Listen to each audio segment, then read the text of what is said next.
Hey guys, KRX50 here, and this is part 1 of my review mini-series on my Power Rangers action figures. In this part, I'll be going over all of my basic figures. Basic figures being sets that usually comprise of just a figure and accessories, with an internalized gimmick if there is one, though that's only usually. So the figures I have here are the Ninja Flash Green Samurai Ranger from Power Rangers Ninja Storm, the Talking Thunder White Ranger and Triassic Ranger from Power Rangers Dino Thunder, a Red SPD Ranger and Green SPD Ranger from one of two Power Rangers Cycle Patrol packs, the Mystic Morph Red Dragonfire Ranger from Power Rangers Mystic Force, the Operation Overdrive Red Power Ranger and Mission Response Mercury Ranger from Power Rangers Operation Overdrive, and the Jungle Master Rhino Ranger from Power Rangers Jungle Fury. Now, I'll be going over each one of them individually, and then I'll wrap things up. So I'm going to do this in chronological order, so I'm going to start with the Green Samurai Ranger. So just moving him over here. We can start. So here we have him, and the first thing you'll immediately notice if you know the Green Samurai Ranger is that he's missing his chest armor, and the reason for that is actually a pretty simple one. It's that I lost it. What he originally included was the figure that will initially just start off with the chest armor, but it was removable. Also came with his Samurai Star Saber and the holster, though I don't have the sword anymore, as well as a glider that could be attached to his back. So this is fairly well painted and detailed. As you can see, he's got all the right paint on his helmet, including the black for his Super Samurai mode visor. Has green all along the body. Has black on his belt all the way around, as well as a gold belt buckle, as well as gold boot tops. He actually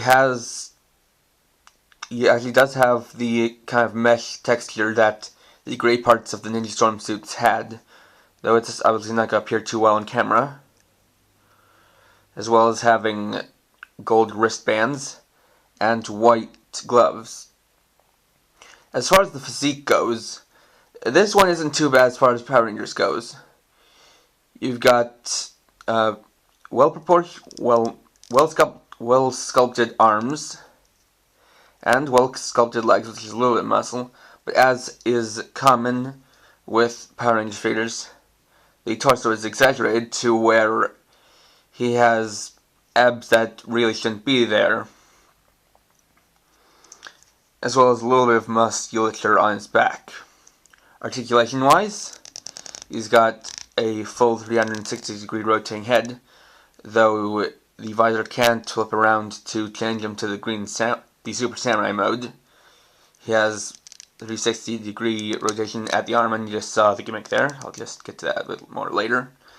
Has a bend at the elbow, and no wrist swivel or any kind of swiveling in the arm. And legs go forward, not so much backwards, as well as in and out, bend to the knee, and rotate at the knee. So, as you heard earlier, he's called the Ninja Flash Green Samurai Ranger. And, as you also saw a few seconds ago, it's because of a light up gimmick, which is, by pressing this button, you get a light from his head and from his chest. Though it's not as bright as it can be, because it seems like, well, for, I guess, having this guy as long as I've had him, the light on, the battery power on the lights is kind of running out, and to be honest, I don't know how I'd be able to replace the batteries, because there's honestly nothing that looks like a battery cover on him. I'd probably have to take apart the entire figure. I don't actually know what's powering this because I haven't actually checked at all. So this is a nice figure. I mean, I guess I can't really show you the full extent of what he's like because of the missing accessories. But, yeah. Pretty nice and, you know, fitting for a standard 5-inch figure.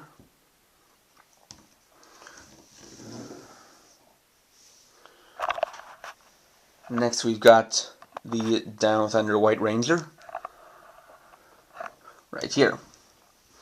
So first, of course, looking at the sculpt. Fairly well. We've got his head, the kind of armor piece, his belt, his boots, his gloves, and once again, a good job is done with the paint. Got painting of his face with black on the crest, black outline around the red visor, and even though it just barely picks up, he does have 2 white dots that look like eyes up by his head crest. Got black all along these ridges on the chest armor, as well as gold trim going all the way around. Got painting black detailing on his body, his legs, and his arms. Has gold wristbands, gold belt, and gold trim around the boot tops, as well as more molding on his boots. Though,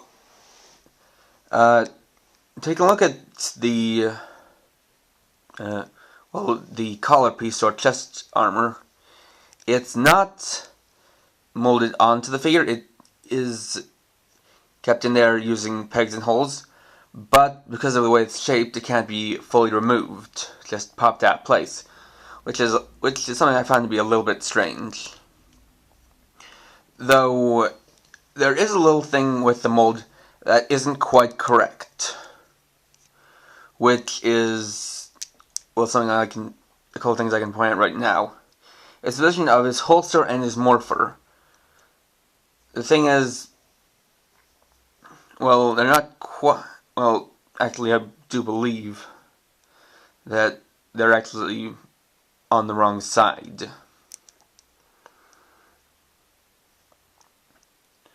At least, yeah, actually, yeah, they are actually on the wrong side. Power up! Okay, sorry for that, I just pressed the button. Yeah, one of his phrases.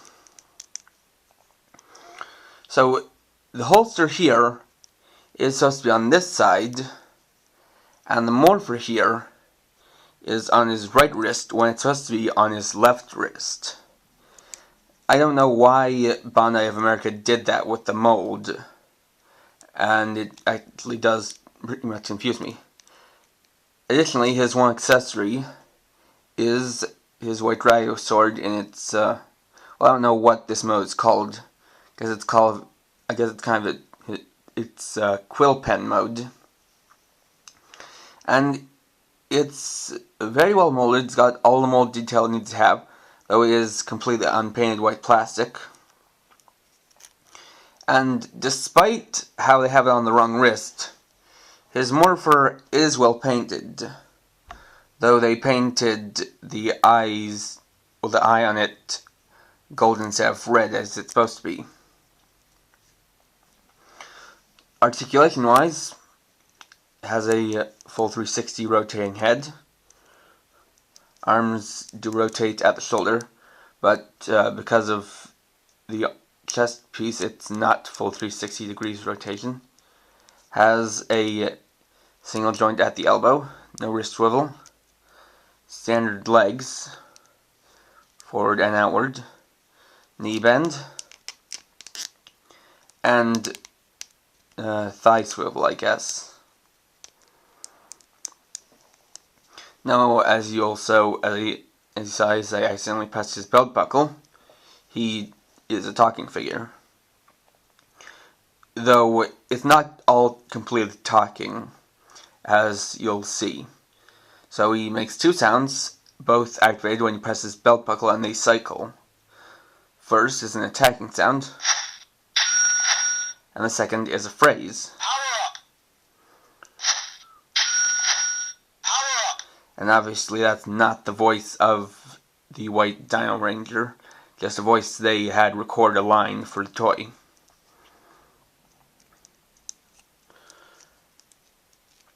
And of course he can hold his white radio sword.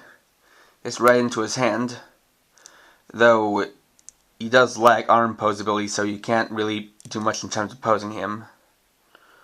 Though I guess for a good pose, rotating his head can help. As far as this figure goes, it's just kind of strange how they'd make such a, such a couple of strange molding mistakes for it. I mean, it's like they saw something of it's like they saw flipped pictures of him when they were designing the toy. So maybe that's how this mistake was made. Though I kind of doubt that, because this is actually the way this is the shape it's supposed to have. It's not flipped around. So this is the shape it's supposed to have, it's just not on the right wrist, which is something I don't really understand, and it is puzzling. However, it is a good basic figure, and I guess it wouldn't be too bad to get if you don't mind the very strange molding mistakes.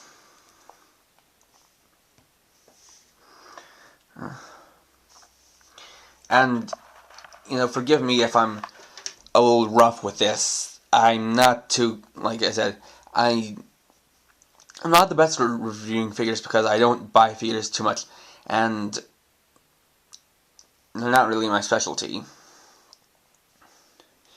I mean, especially with Power Rangers figures where, they're not the most detailed or the most posable, so they're a little limited. But this is a part of the request, so I'm doing my best. And I apologize if this video comes out with a kind of long run time. So here we have the Triassic Ranger, which is the Red Ranger's powered up form in Power Rangers Down Thunder. Once again, good molding. Has his helmet with the gold armor trim, which actually does have more detailing in there, which you can kind of make out, but not clearly. I'm sorry that I don't have any focus. Actually has painted in eyes, and painted in white trim around the visor. Even a painted in green gem on the forehead. Has the shoulder pad piece, which is actually molded on, and like the head trim, has molded in detailing. We go down the body. We see the pattern running down his arms and his legs, though it's cut off here and here, below the jointing of the shoulder, below the jointing of the elbows and knees. We have his chest symbol, which is accurate to the show, and that is modified from the regular Dino Thunder symbol. Have his morpher, his gold Thundersaurus morpher, which is actually on the right wrist, and because it's primarily gold, they just put it in gold like that and didn't really give any paint to it. Has gold wristbands. Has a gold belt with a silver buckle. And as far as the diamond pattern goes, it is fairly accurate, but it does seem to blend in as far as the pattern on the legs go, which is not completely accurate. But if you're looking at it from the front or the back, it's not too noticeable. Has gold boot tops, and the color of the belt does extend around to the back, as well as having a holster in the same gold as the belt, with a molded Dino Thunder symbol, but once again, I apologize for how my camera can't focus. Accessory-wise, he comes with the Thunder Max Saber and Blaster mode, which I'm just going to try to pull out. It's just a little bit tricky. Okay, there we go.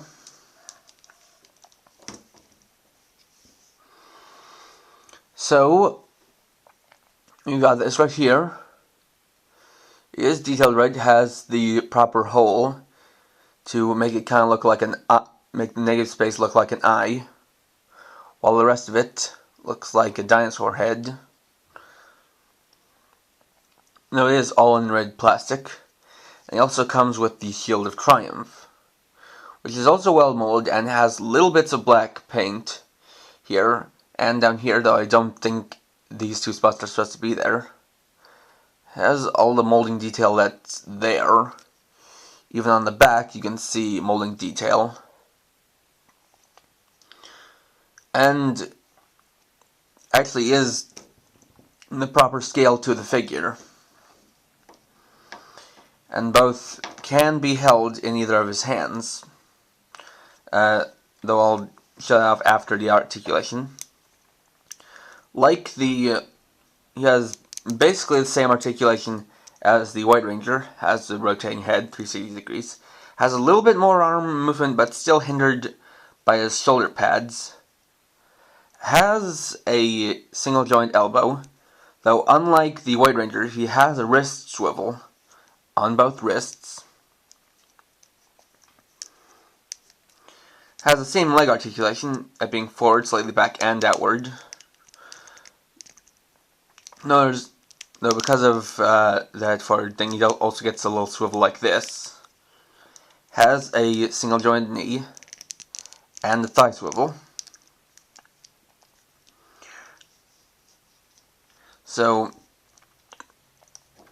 like I said, he can hold both of his accessories in either hand, and they do hold pretty well.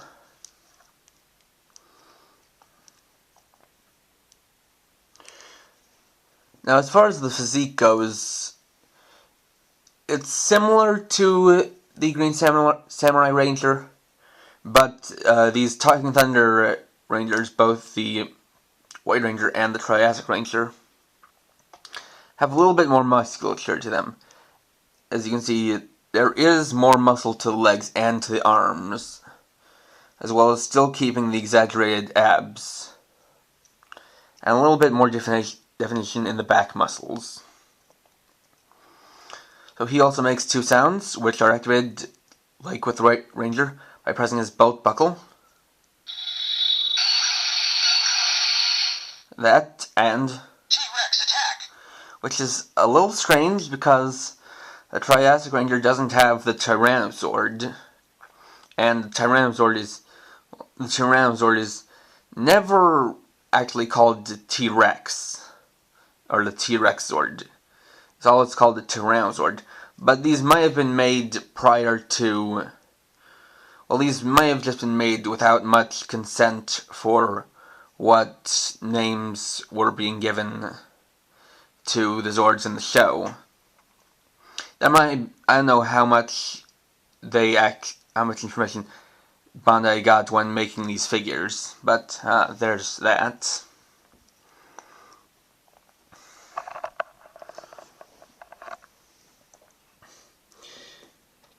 And yeah, this is probably going to be the longest part, seeing as I've only shown 3 figures and I'm in nearly 20 minutes, but please bear with me, because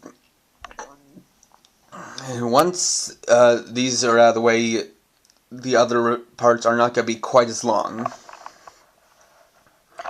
We now have this red SPD Ranger, and this and the Green Ranger are going to be a little short parts of the review because these two have no gimmicks. So, looking at the sculpt and the body, once again, good molding detail. Has the trim around the helmet. the silver mouthguard, trimming around the visor. Has black paint up here. And though the SPD police badge is molded into his helmet, there is no paint on it. Has the white outline for the one on his chest. Has SPD molded onto the other side. Once again, have the SPD badge on his shoulder in silver and molded, with a little black stripe along the shoulder. As his silver wristbands and white gloves. The belt is molded all the way around and has SPD molded into it. And I guess I'll just say here that if I find some way to get more focus, I will try to go over to take a look back at some faders and actually show the details properly. Going on, we have his boot tops, which are silver with a black band all around. And the holster is the same color as the belt with SPD molded on it as well. Accessory wise, comes with the Delta blasters in combo mode, which you can hold, and it actually has a trigger hole. And as you can see, the hands are molded with the trigger finger specifically made to fit in that hole. So that fits in like that.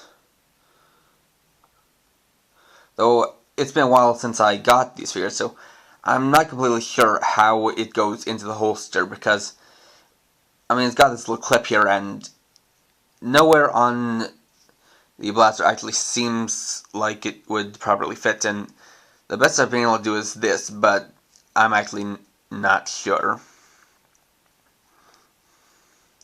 Articulation wise, he's a bit of a step up from the Dino Thunder faders and the Ninja Storm fader, although maybe with a little bit of a step back.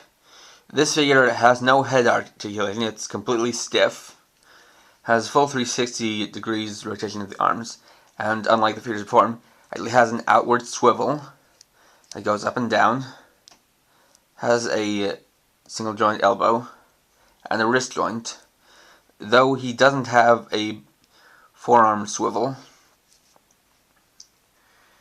He does make up for it by the shoulder rotation, coupled with the outward shoulder movement.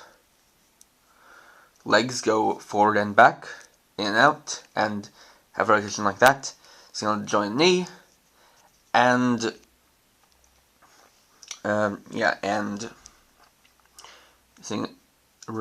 knee swivel or calf swivel or whatever. So that's that for him. Next is the Green Ranger, also from the same set. Has similar molding, though there's one little anomaly. Has the silver trim and white trim in the different places.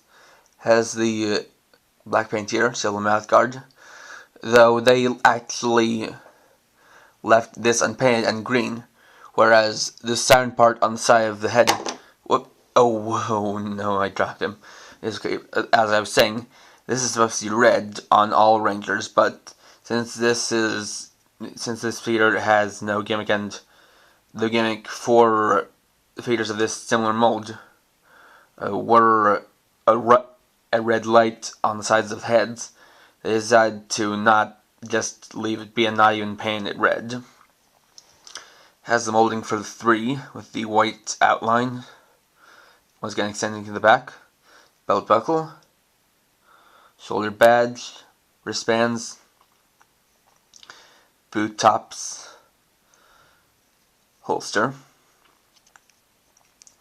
Articulation is the same as the Red Ranger at all points, though his left elbow is a little bit stiff, while the right elbow is a little bit loose.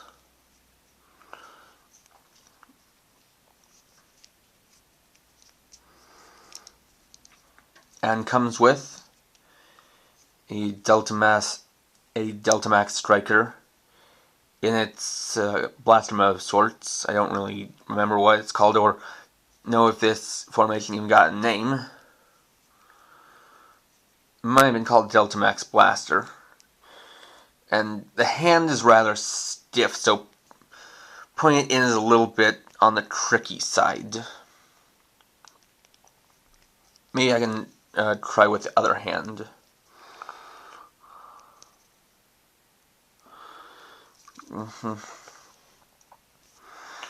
Yeah. Okay, there we go, fits in like that. And once again we have a strange holster that I really don't know how to put in there. It's really just not that clear. It seems to go in like that, but that actually kind of stretches out instead of fully forming around. So these two actually came in set with a blue Lightspeed Ranger, a Trans Armor Cycle, and the Crybot with the armor. Now the Cycle and the blue Lightspeed Ranger were the main reason to get that set. These and the Crybot were kind of extras, just to give her a better excuse to re-release the Trans Armor Cycle from Power Rangers Lightspeed Rescue. I have the Trans Armor Cycle, but it was made to work specifically with the blue Lightspeed Ranger, and I don't have it, so I'm not really going to be showing that in one of these parts. So next we have the Mystic Morph Red Dragonfire Ranger, and I just knocked down the Overdrive Red Ranger. So, taking his stuff, I'm moving over here. The Red Dragonfire Ranger is the battleizer for Mystic Force, and so here's the most basic figure for that. And while this is a battleizer figure, it does most go into the category of basic figure because it has an internalized gimmick, and for the most part is just the figure and accessories. The sculpting is very well done. Has the chest armor, shoulder armor. All of the armor here is sculpted on very nicely. It has Mystic Force M's all over him in various places. And the paint detailing is also spot on. Got all the gold metallic blues, the gold metallic blue and black paint that is necessary, as well as the little bits of white paint here and there. Though one part that's not very well painted would be his wings, as seen here, which are a rubbery plastic, but they're also kind of stiff. However, these are also well molded, like the rest of the figure. And like their other figures, they did not skimp out. And this is actually really accurate to what you see on the show, though normally he has the wings off. They are stuck in there pretty tightly, so while you can take them off, they'll be difficult to plug back in. So if you get this figure, I'd just really suggest keeping the wings in. Articulation-wise, because of his gimmick, he is a little bit limited. You've got forward and backwards movement at the elbow, and a little bit of outwards movement, but the shoulder pads being set in place do limit it, and he does have a slightly limited single jointed elbow. As you can see, it only bends that far, but he does have a bicep swivel. and even a swivel at the gauntlet, which is a little bit strange because it's basically a swivel on both sides of the elbow joint. The legs are also limited by the armor as they go forward and backwards, and can't go out too much because the armor skirts do hinder it. Accessory wise, he comes with his Fierce Dragon battle staffs, and both are well molded, but you can't really, it's really hard to see the detail, especially on this camera, and even if I had a clearer camera, it would be hard to see the detailing, because they're both molded in, well, what looks like yellow plastic, but it's kind of yellow, but it's actually glow-in-the-dark plastic, because nearing the summer and fall, in about the summer and fall lines for Mystic Force, they kind of made it standard that the kind of basic figures would have glow-in-the-dark weapons, and because it's the daytime and I don't really,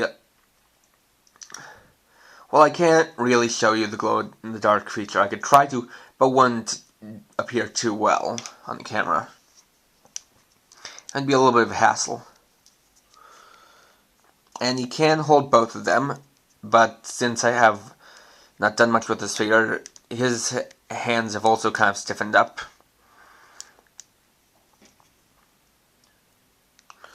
So those go in like so.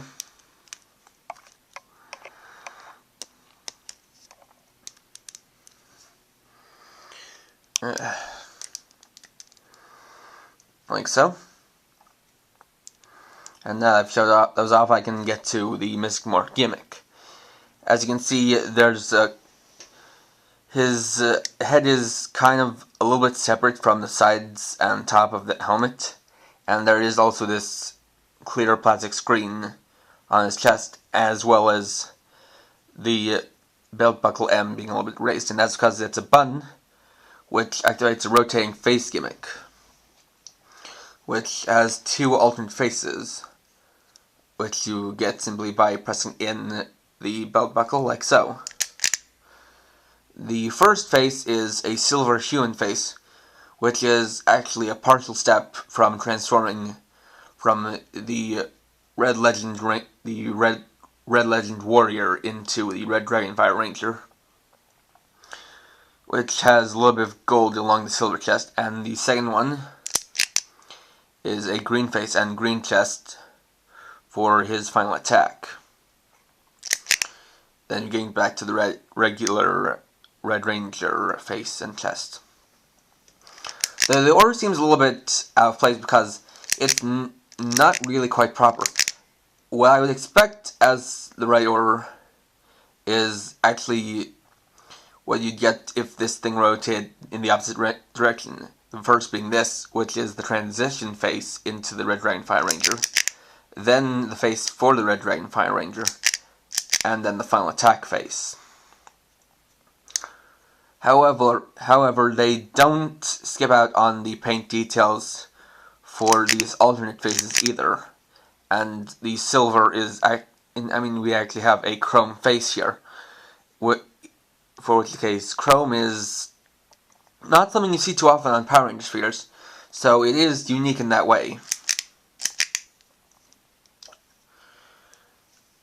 I'd say if you like the Mystic Force Battleizer, this is a good figure for that gimmick that actually is accurate to the show, because the face and chest in the show do change for those different conditions.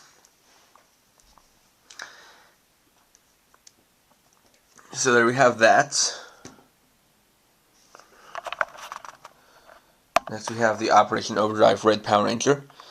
Gonna pull him over here, and I'm just gonna stand up a little bit to get his accessories, because they're okay.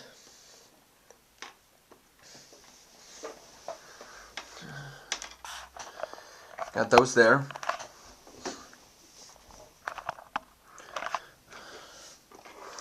So here we have the red Operation Overdrive Ranger. Once again, they do a good job with the molding. Has the proper molded detail on his head. Has the black going around, black visor, and silver mouth guard with some molded in lines to make it kind of like a grill.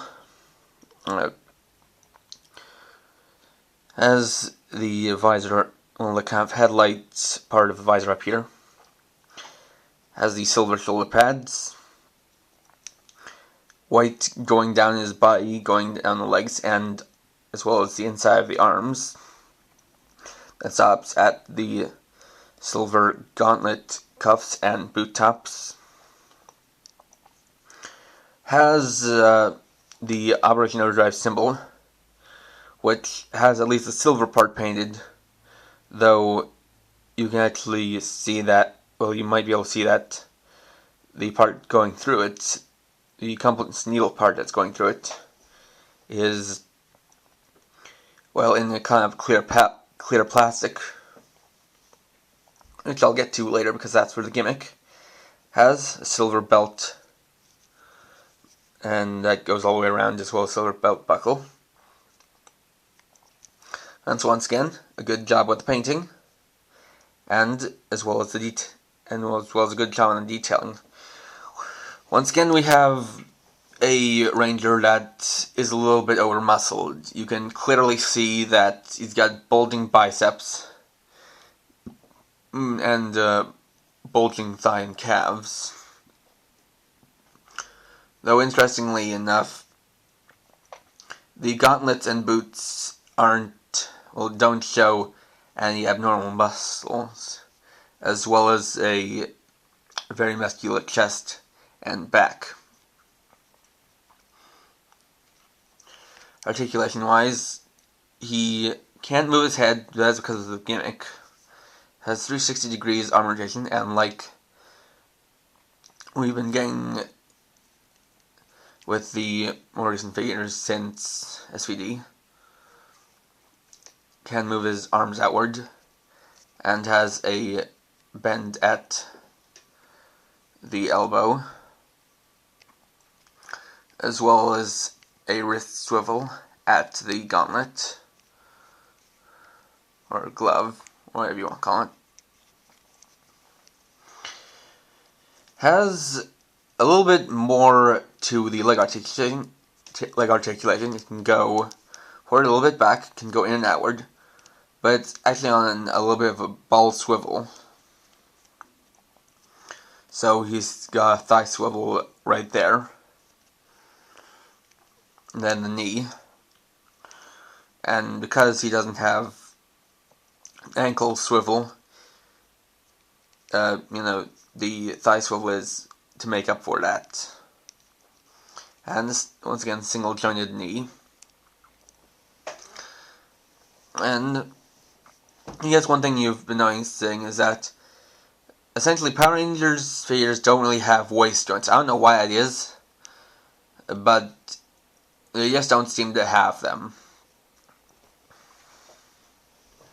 So, accessory-wise, he originally came with 3 accessories, but I only have 2. The first being an open overdrive tracker, which does have a molding keypad, molding around the screen, and molding on the back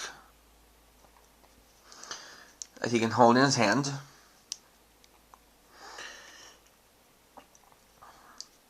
At least to an extent. It's a little bit of an awkward grip because of the way it's shaped, seeing as Power Rangers figure hands are usually molded for holding weapons and not morphers. As you can see, I've got a little bit of a tough time putting it in there, but he can hold it well. The second is a Drive Defender in its sword mode. Once again, nice molding, but no paint. Has a good blade, and of course, as to not poke an eye out or hurt anybody, It is a flexible rubbery plastic, which can also be held in his hand, just like so. And the third accessory he came with was a drive lance. However, it wasn't accurate to the show. It was very bulky, very big, oversized to a point, and looked kind of strange when being held, and I don't have that anymore. So his gimmick is a game that's activated by the belt buckle, which I'll demonstrate. Though it's a little bit iffy, okay. So as you can see, the battery power is a little bit iffy. As you can see it.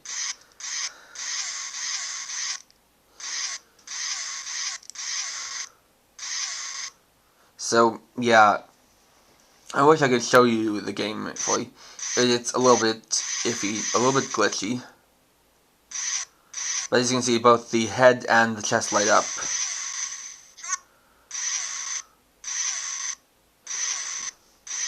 And I am trying to get it.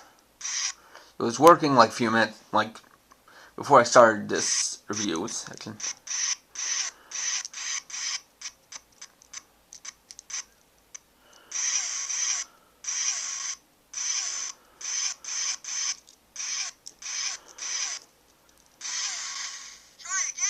Okay, there we go. So you get wrong, so you lose the game if you press the button again while it's on his chest. And you win the game if you get on the head, but you gotta have good timing.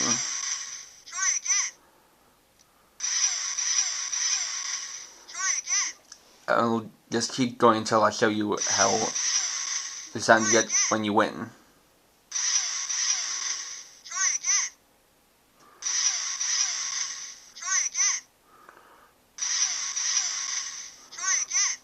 I do apologize.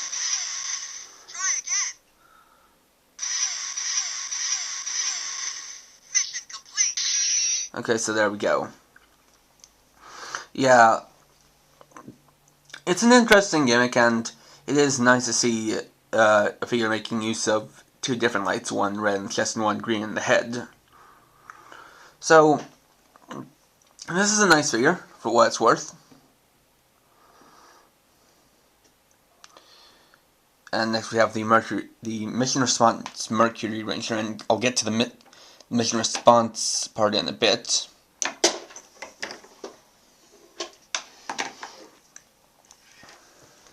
So, this is actually the first Mercury Ranger figure, and it is the most basic out of them. Now this is like one of the first signs that Bandai was starting to get a little bit lazy. That Bandai was starting to get a little bit lazy with the painting. There is a little bit of missing paint in places that the figure I just said before didn't have. Though they do have in the places that count. Have all the red, black, and orange on the helmet in the proper places, as well as the metallic blue for the mouth guard, the shoulders, at least the front of the belt, the wrist cuffs, the gauntlet cuffs, and the boot tops. Has black with orange outlining, as well as at least some with a little bit of silver, and the red and black for the compass needle part of the symbol. But there is this little part here which I will explain. And while these parts do go around to the back, the belt and certain region part of the leg ping does not. He only comes with one accessory, that being, well, I forgot what this is called. It's his weapon. I forget the name. If I remember it or somebody tells me, I will put in an annotation somewhere around here. Probably in one of the corners. So, This is an example of what I was meaning with the drive lance. For the weapons in Operation Overdrive, they seemed like they were kind of exaggerating. This is longer than it should be, and it's jointed at this part. While it does have some accurate detailing, like up at the top and up at and down at the grip, holding it is a little strange. He can hold for a millisecond, and once again, a figure with a hand that's got a stiff grip. He can hold like that, but as you can see, it goes really far. You can also hold it in one of these two sections.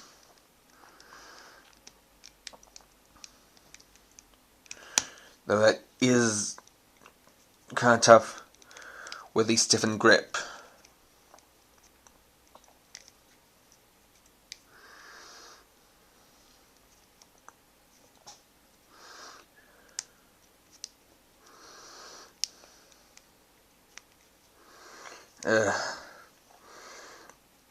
Alright, I don't want to spend up too much time trying to do that, so I'll get to the articulation. Got rotation there, and outward rotation. Has a swivel there and a single jointed elbow. Let's go forward a little bit back. And he doesn't have the same swivel, the same thigh swivel as the Red Ranger did. And he doesn't have a knee swivel either. So still having single jointed knee. Yeah, guys, just like this, he has two phrases that he says when you press his belt buckle. That'll just show here. And as you can just see, they don't really use the actual actors' voices for these figures. And though there are some variations like this chest thing here, it does have about the same musculature as the Red Ranger did. And okay, now I'll explain what this thing is. This goes in with the mission response part of his name. One of the big hot item toys on the market for the later part of the Operation Overdrive toy line was the mission response truck, which was a playset version of one of the Mercury Ranger's fire truck Zord, in which there was this chip in the chest of some of the later figures that you could plug into the truck and either activated new sounds for this or for the truck. I'm not really sure since I don't have it and I never bought it. So I'll just set this guy back here and we can get to our final figure, which is the Jungle Master Rhino Ranger, which is actually just the basic Rhino Ranger figure. Since he doesn't have a Rhino Ranger mode and they didn't make one. Once again, good molding. Has all the paint detailing, all the black and orange as well as silver that I supposed to have. Running down his arms and his tiger battle claws. Has his karate belt here with tassels like the ties in rubbery plastic. Has has painting detailing down the leg and though nothing on the feet, as well as the proper molding for his head. Since he doesn't actually really come with anything that I could really count as an accessory or a weapon type accessory, I'll go for his articulation. Has a full 360 rotation at the head. His arms go 360, go in and out at the shoulder. Has a single joint elbow and a wrist swivel. The legs are also interesting. They actually have a similar thigh swivel to the Red Overdrive Ranger. And it's a little bit like a ball joint, but not quite, because you've got this outward swivel hinge. Single jointed knee, as always. Though this actually has an angle joint right here.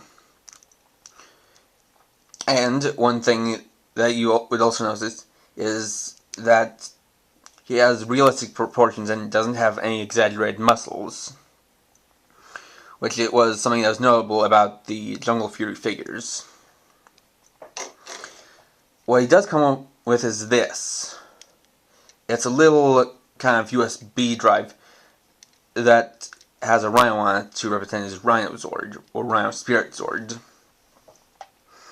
So, it's got this symbol here, and it's got this button. When you press it like this, you get a Rhino sound.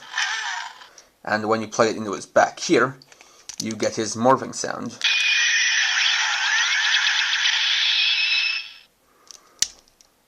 And that's basically all there is. This is a very nice figure too, and definitely recommended if you like the Rhino Ranger or Side or Untitled Chapter.